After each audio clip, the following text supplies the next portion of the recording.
this is Tofu speaking, and wow, it's actually been in the end of February. Yeah, of course, February is only 28 days.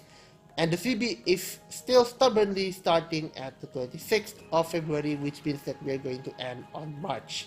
But it's perfectly fine, because it doesn't really matter in the grand scheme of things. Since we have the Idol Master event, we don't have a new world for this month, which means we are going to experience the level 157 meta for 2 months, from January to February. So might as well just make a short roundup for the units that will be used in this month, because I feel like this month is going to be the combination of January and February. Because in January it's pretty much just Christina beatdown, but in February there's a bit more nuance to that. And the nuance comes from several occasions. The additions would be Twinkle Wish 6-star and of course Uzuki. So let's just actually jump right into the action. So first, we probably have to discuss about the elephants in the room, and it's Uzuki, of course.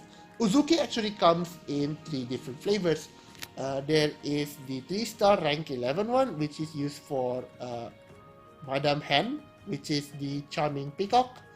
And of course there's the Gigamax Uzuki, which is actually used in some C&D bosses, so it's perfectly up to the clan for you to decide if you want to actually keep her low or you want to Gigamax her, because Uzuki does have a bit of min-max in this regard because of her Union Burst, which allows her to actually buff all allies' attack stat, not just physical but also magical, which means that she melts well into a magic team, like for example Nyaru or a Summer Kyaru version of a magic team beatdown. So it really depends on what sort of timeline if you want to go to, but also like pretty good standalone if you want to go to 5th as well. I don't think the damage is going to be that low if you put like Uzuki in a physical team, but just in the short case, like if you do want to use Uzuki in a physical team, like the option is there, but you probably have to Gigamax like this in order to get her to survive, especially on D bosses where 3-star rank 11 is pretty much impossible to do. Well, that Uzuki is out of the way, we can now discuss about the actually good units that come out of this match. And I'm going to start with an old card, Christina with the UE. Well, of course, last month if you use UE, you probably know everything about it. It's really dumb. It just gives her a ton of TP because why not? And also it gives like TP boost and physical attack, as well as having a permanent crit rate up after using the skill for the first time. It allows Christina to suddenly become the best physical DPS that we have in global for the next like 12 months-ish. And even after that 12 months, it allows Christina to just be like a very good dodge tank. And even then, she will see Renaissance in a 6-star coming in year 6. So Christina is one of those units that never really goes out of style. Whatever you use face teams on, you will always use Christina. Either you borrow Christina or you use your own Christina.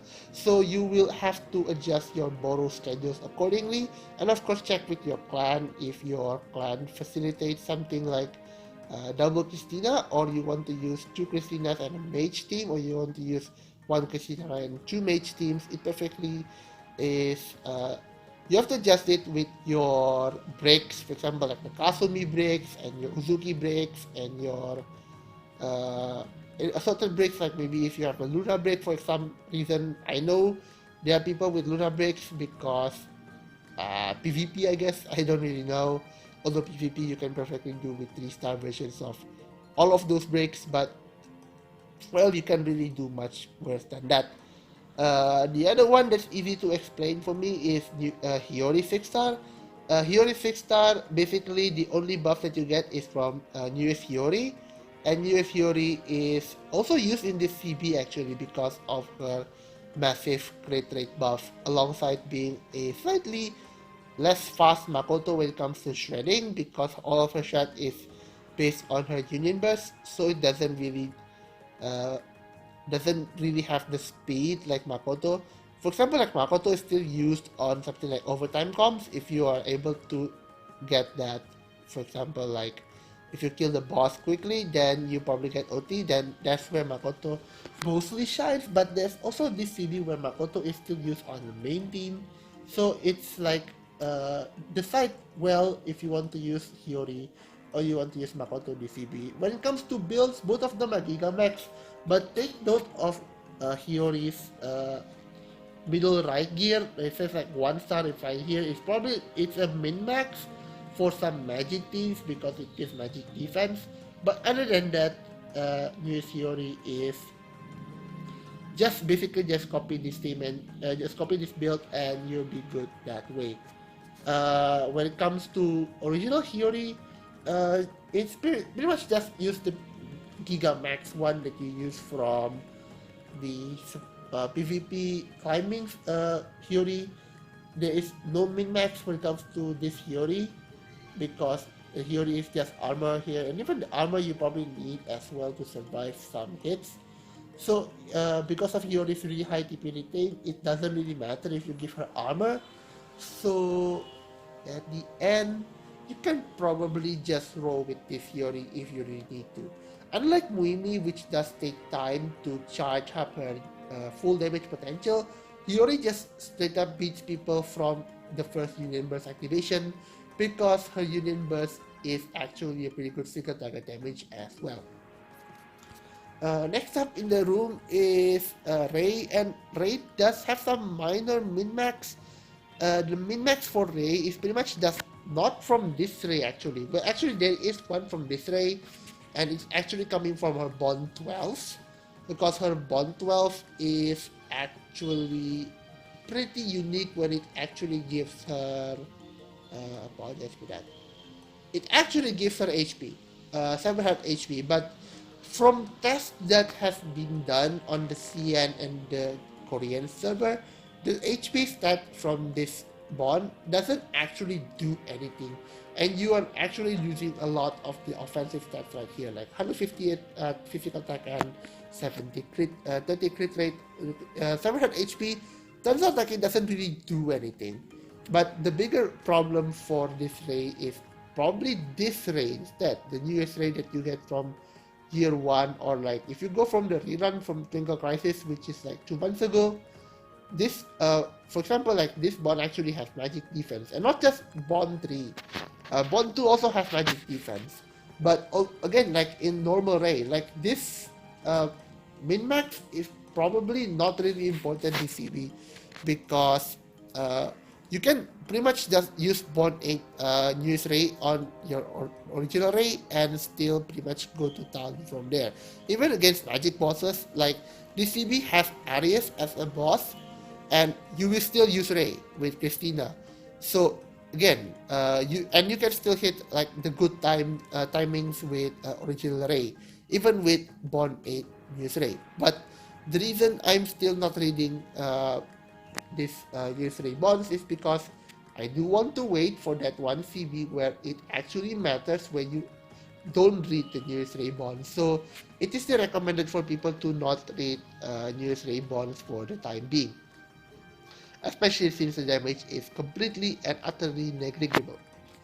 Other than that, news Rei, or in this case Rei in particular, doesn't really have much of a min-max. You pretty much can go max with Rei, but I would, again, ask your clan leader when it comes to actually, do I get to get Rei to 16-4? Although, my belief is that you can probably just do that straight away, and you don't lose anything from it, but it certainly won't hurt to ask your clan leader. And there's some other important stuff there, I guess, like the other usual CB suspects, like what, Jita, like Muimi. We're still probably using Muimi on some TLs, and like what else? Kyaru against Nyaru is pretty much the same as last time. Like it depends on the clan. There's like 14-6, 15-6, 16-4 builds for Nyaru, and you probably have to ask your clan again when it comes to building your Nyaru, because each tier has almost different Nyaru. Sure, rank 14 is the gold standard for Nyaru, But there's some Nyaru TLs that want her to be at rank 15 instead. So you might want to ask your clan, or even your clan ask you instead, if you want to break your Nyaru to rank 15 just because, again, your clan doesn't have alts and you probably want to get your Nyaru up to speed a bit earlier because most of Nyaru's damage actually comes from her supports that mainly other than her own merit, because her supports are the one that makes her tick and not necessarily her. Something like Luna here is the one that makes uh, Nyaru tick so hard. Something like Summer Saren also is the one that makes Nyaru tick so hard. And the other one that makes her tick so hard is Yukari, which still carries pretty much the same breaks as she would like in December of 2022. So there's like rank 12 builds and there's rank 14 builds. Although, please don't do rank 16 builds for Yukari because it doesn't really do anything for her. Rank 12 is pretty much the best one you can go to. It pretty much heals the least, but the heal that she gives is completely negligible towards the heal that you get from rank 14. So if you have Yukari at rank 12, it's probably better for you to keep her at rank 12. By the way, it's like rank 12 too, or you want to go to rank 12 6.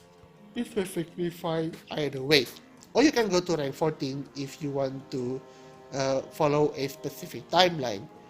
Most Kokoros in this TL would probably stick to rank 14, but there's also a couple which needs rank 10, so it's up to your discretion. If your Kokoro is still rank 10, then you probably don't want to rank her up as usual, because there's a couple TLs here that do specifically require rank 10 Kokoro, because rank 10 Kokoro has the highest TP generation and the fastest way to get to Aurora Blooming sooner.